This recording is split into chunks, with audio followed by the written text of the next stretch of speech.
this is Russ. Yeah, I'm back in the car again. Yeah, so I got information from a bunch of you guys about how I should take care of my cold and how to avoid it.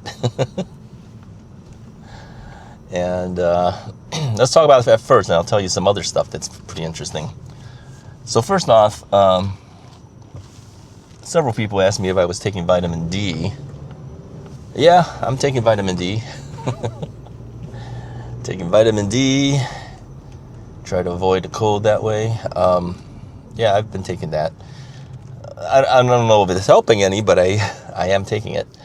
And then several people mentioned to stop going to Costco. And considering I go to Costco and I go to church, it says you're bound to be picking things up. That's pretty much true. Anytime you're in the vicinity of other people, you have a chance of picking things up. Yep, it's true. Sadly, that's not going to stop me from going to Costco or from going to church. But yeah, that you could. You got to be getting it from somebody, right? Others had claimed too, you can't get a cold from just being outside in the cold. And I've also been told not to be drinking this stuff for my kidney stones. Yeah, it's probably true too. Let me take another sip. Yeah, that could be a cause. I don't know. I don't know what's a cause or what's not a cause. Some said don't eat all that Costco chicken because it's got a lot of salt. That's true too. So really, not really sure what you can actually do to avoid all the stuff that you shouldn't be doing. So, I mean, certain things you can avoid, right? If you don't go to Costco and you don't buy the pizza and you don't buy the chicken, then you avoid it. But what am I going to eat? Anyway, on that note, let's move on to another topic. Topic of the day. So recently, I got an email. Well, it's not just recently. I should say throughout the years, I've been getting emails, but recently it just reminded me of it again. A couple guys emailed me. These guys are typically from India. And they'll send you screenshots of your of one of your videos, and they'll circle things, and they'll say, you're not getting the amount of subscribers that you should, and that your thumbnails are no good, and that we can help you. Yeah, well, I'm sure they can. So here's what they propose they do. You pay them, at least one guy, you pay them $300 to start. And then once they get X amount of subscribers for you, you pay them another $300. And by the time you hit 1,000 subscribers, you pay them another $300. So take that back. Pay them $100, $300. Yeah, I got that wrong. Russ is always right. I told you guys. I was mistaken. No, I wasn't. Yeah, $300. That's what they charge you. So 100, 100, and 100. Okay. So how do they propose to do this? Well, they never tell you, but I can tell you pretty much my best guess. They have things that they do to get you subscribers, okay? And I think the way they do it typically is they probably have a bunch of computers or guys on computers or some way of actually bringing the tally up. So in that case, it'll look like you got all these subscribers, and then the view counts will go up too, because they'll keep ticking that view counter. So I've seen it happen too. It's not like I haven't seen it happen. It's not on my channel. I don't do this stuff, but I know of channels that do. Yeah, I've been watching. Russ is watching all you guys, okay? I know what's going on. And some of the guys, at least two of the guys that I see, have done this, where their view counts dramatically more than any other view counts that are in the same category of e-biking. And subscribership also jumped up dramatically too. We're talking tens of thousands more. Yeah, tens of thousands more. It's not possible. I'm telling you right now, it's not possible on some of these channels. I can see it. First off, just the content itself, you kind of say, really? Somebody watch it, and then some of the reviews or the videos on certain brands of bikes, you know, I go, really? It's not even that popular of a brand. It's got 100,000 views on that one video? I don't believe it. That's a dead giveaway, guys. If you're doing this, okay, if you're a YouTuber and you're doing this, it's a dead giveaway. Guys that know what's going on, we know this is what's happening. There's no way. There's established channels that we know of, right? Guys that, you know, have a lot more viewers than I do, have more loyal subscribers, right, than I have. And if you watch their videos, they don't hit their view counts that high. There's no possible way. So you got these popular channels and they can't hit it.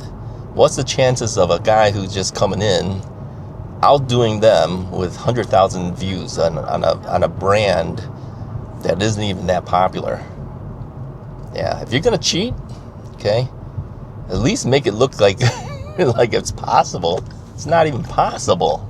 That's the weird part about it. I've kept my mouth shut all these times, but it popped into my mind after I saw these solicitations. I had to hit my radar detector there. The suction cup thing, it fell off. So no, it's not even possible. Anyone who knows this industry and knows how the views typically would go for somebody in this industry would immediately know that's all fake. Now, do they benefit from it? Oh yeah. See, companies don't know. They don't know who you are. They don't know how popular you are or anything. Yeah, I'm gonna go here. They don't know who you are. So all they see is this huge channel with hundreds of thousands of views, and they say, well, this is the guy to go with. And this is how they get their review bikes and things, right? They don't know. It's too bad they don't know, but they don't. We know. If you're a YouTuber and you've seen it yourself, let me know. If you're one of the guys that do it, yeah, I don't approve, okay?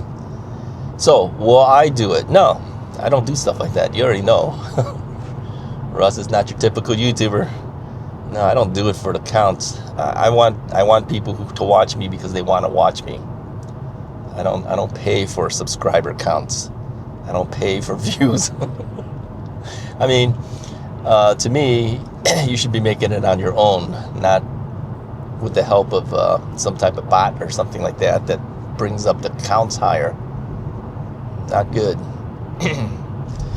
Interestingly, too, the companies who I've worked with before and have had good relationships over these years, you know, they've told me stuff like, "Is you're one of our better reviewers and a long-term partner with us." And I've heard a number of them say that to me. And the reason they said that is because they know what I say is what I feel. Yeah, and that, you know, that I do an honest review, and that's really what they want. So, yeah, I kind of pick and choose, right? I pick and choose the companies I work with, and I try not to promote brands that I'm not sure of or don't really stand themselves out somehow. So, recently I had somebody ask me about a specific brand and says you should do a review of this. And I looked at the brand and I'm going, yeah, I know this brand. It's sold on Amazon. So I looked at it, I'm going, would this be something I would review? And the answer would be no, I can't. I understand why he's interested in it. It's an inexpensive e-bike, offers a lot for the money, but I have to wonder, how are they able to get that when everybody else in the industry who have at least a reputation, right, can't do it? Why can't they do it? Why can't they do it? Well, you can save money as a manufacturer. Just don't UL approve anything. That'll be right there, right off the bat. That'll be $1 savings right there. Use the cheapest brakes you can get. Okay, don't make them hydraulic, make them mechanical. You know, and you know, get some inexpensive tires, get some inexpensive brake companies, on there, get you know, cheaper tires, all that stuff. I mean, you can bring the cost factors down, and then you would have a bike like that. So would I review something like that because it's a more inexpensive option for people? And the answer would be no, I wouldn't do it. Because first off, I look at those and I go, I don't even want them in my house. I mean, I don't know where these batteries came from. I don't want to take a chance on potential battery fires and whatever. I want to get safe things in my house. I want to make sure you have safe things in your house. You see what I'm saying?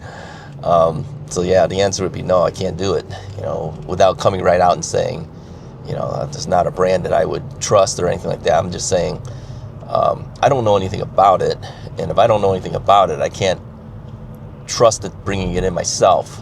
So I wouldn't do the review because of that. Yeah. You gotta look at the dollar, but you have to also look at the safety as well. And how are they able to do it when all these other name companies can't? They can't. I think this bike was almost the price of what they sell a battery for, and it has a lot of stuff on it. And I was like, how do they do it? Well, it's not a miracle thing. It's a cost-cutting savings thing, so that they can afford to do it. And you have to start wondering, do you really want that? So that's the answer for that one. All right, a lot of doom and gloom and negativity on today's video. But the thing is, people have to know. You know, you have to know what goes on behind the scenes. That you know, if you're going to trust somebody with their reviews and you're watching them, and if you're you know, looking at the bikes that they're reviewing and thinking, you know, he's recommending this, maybe I should buy it. You have to start wondering, is it really a good bike to take in? Or is he just doing it because he got a free bike, so he's got to do a review and he makes a few dollars because of it? Yeah, I don't do that. I mean, yeah, I get a number of bikes, but I kind of pick and choose which ones I allow to come, and the others I just ignore. Yeah, I don't take every bike, as you know.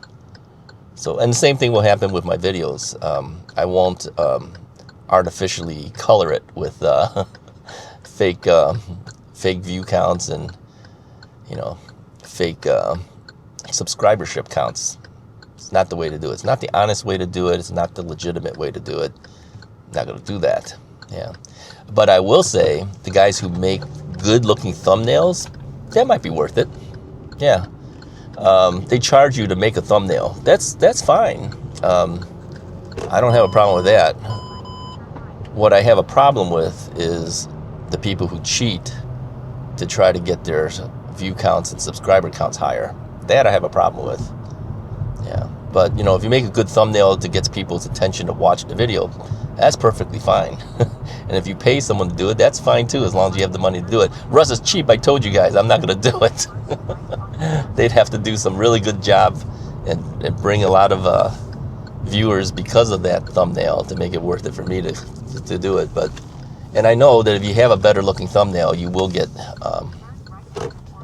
more people watching your video. So probably it's worth it. But yeah, well, we don't make that much money on these things. At least I don't. I count on the good people like you who watch my videos because you enjoy viewing it. That's who I count on, as you guys. So anyways, if you like the video, go ahead and hit the like button, hit the subscribe button if you haven't already done so. Talk to you guys next time.